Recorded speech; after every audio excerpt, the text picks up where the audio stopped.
Hi everyone, this is Nina Buick again with Connect, and I'm here at the Connect Storage and Network Symposium. I've spoken so much today, but I'm here with Bernd, Dr. Bernd Ulmann. And Bernd, tell us a little bit about yourself. I'm a teacher for business computer science at the Hochschule für Ökonomie und Management here in Frankfurt, and my area of expertise is operating system concepts, networking concepts, software engineering and software development, mainly using dynamic programming languages. I am connected with Connect, earlier Decus, since 1991, so I'm quite often at these symposia, and I really like to be here this evening. Bernd, I don't believe you. I think you must have started when you were in 5th grade or something. I'm convinced of that. I started with computers when I was 11, so I'm doing computing now for 29 years. Wow. So, well, first of all, I want to ask you a little bit about this conference in particular, and have the sessions been good for you? Have they been helpful? The sessions have been very, very interesting, but it's a little bit sad that not so many people attended these sessions as did in the preceding years. Yep. Especially the sessions from Mnemonics and from Emulex were very, very interesting, not only for my teaching, but also for some professional work I'm still doing in parallel to my teaching job. Interesting. So in terms of teaching, I'm curious, how has the computer science program, since you've been involved for so many years, how has it changed? How has it evolved over the years? It got more and more abstract, and I'm still not quite sure what to think about this. Personally, I still like to program in Macro 32, don't laugh about this, and I think it would be helpful for students not to forget that they are actually programming for a physical machine. Many people seem to forget about this and get lost in abstraction layer over abstraction layer and producing very slow software consuming way too much memory.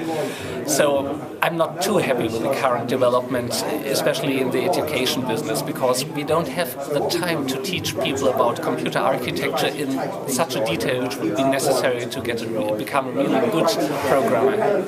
So do you think it's kind of like they're learning to use Velcro instead of learning how to tie their shoes? Yes, definitely. People are learning to use tools to program tools instead just sit down and write some code. Okay. And that's what I try to teach my students. They actually have to write some code. In my course about operating system principles, I not only cover Unix-like operating systems, but also OpenVMS, and I force my students to do some system programming in OpenVMS. Program your own AST routine, just program once an interrupt handler, just to have seen how this works. And what is their reaction to this? Because we're in the world of Windows. Yes, they are shocked at first. The first 3 or 4 lectures are horrible for all participants, but then they get used to it, and in the end they really like it.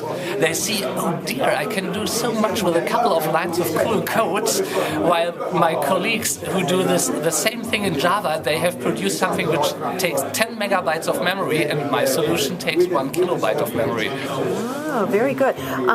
So with everything going on at HP and converged infrastructure, how do you incorporate these new paths of how technology is approached?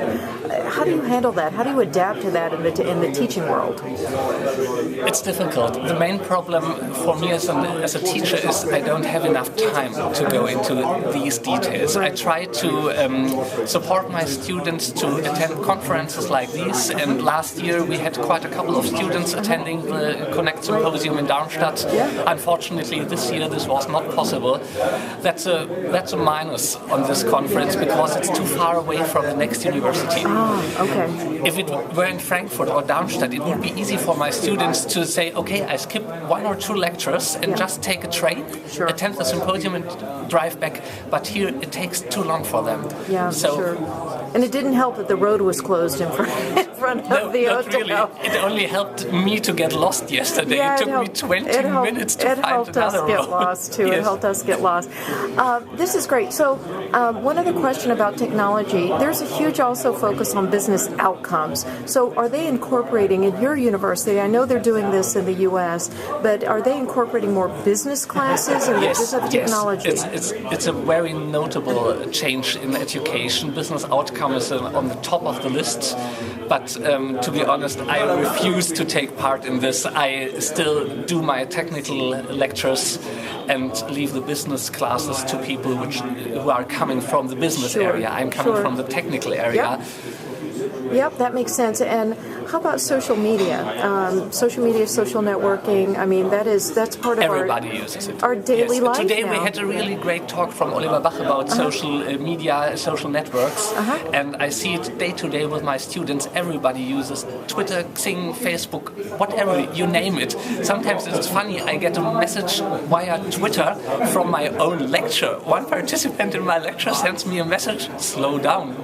Oh, that's too funny. Well, I'm an activist for social media and social networks. I really believe it's a great way to get a message out. It's a wonderful way. But do you think it presents security risks to those who are in technology? Honestly, I personally have no problem sharing all of my personal data with the world. I don't have anything to hide, and I don't understand why most German people are so afraid of social networks and the like.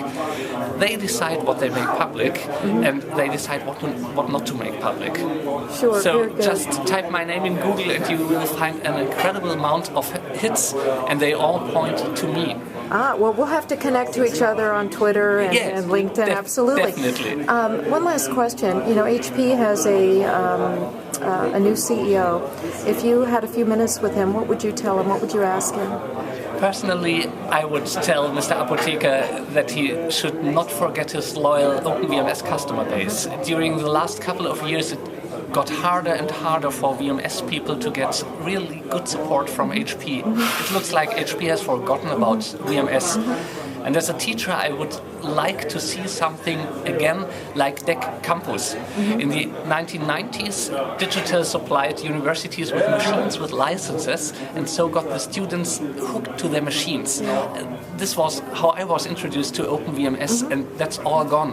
When I show my students how to program an OpenVMS, they do it on my personal or my private OpenVMS machine running in my cellar on a hobbyist license. Right. This should not be the way it should work. Right. So I would love to see HP to do more for the people educating students in computer science, to help them getting HP products to know and help them to be on top of the technological development.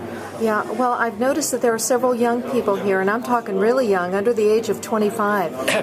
And I was very pleased. I just interviewed Andreas from the University of Münster, and it's just delightful to see so many young people.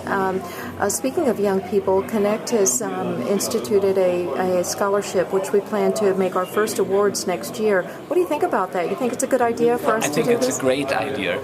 I would have loved if something like this would be in existence when I was a student. I often sneaked my way into the then Connect Deco Symposia, and I'm sure that students will love this project from Connect, especially the face-to-face time, the opportunity to talk to people, not just send them a mail or ask them a question via some social media, but to get together on a symposium like this would be wonderful. So we've talked a lot about HP, and we've talked about technology, but let's go to Connect. And what do you think the greatest thing that Connect can do in terms of providing value to its members? Face-to-face time. Symposia like these, where people can meet, can exchange, and can just brainstorm on ideas. What's new in technology? Do you think it's going to the right direction? What do you think about this, about that? This does not work if you don't see the people. Sure, so peer-to-peer networking. Yeah. Well, we just did our member survey, and we're still getting data back, but that was the number one response in terms of member benefits, was doing face-to-face networking. Yes. Well, Bernd, you've been just a delight to speak with. Thank you so much for your time. I appreciate it. Thank you very much for the opportunity. You're welcome.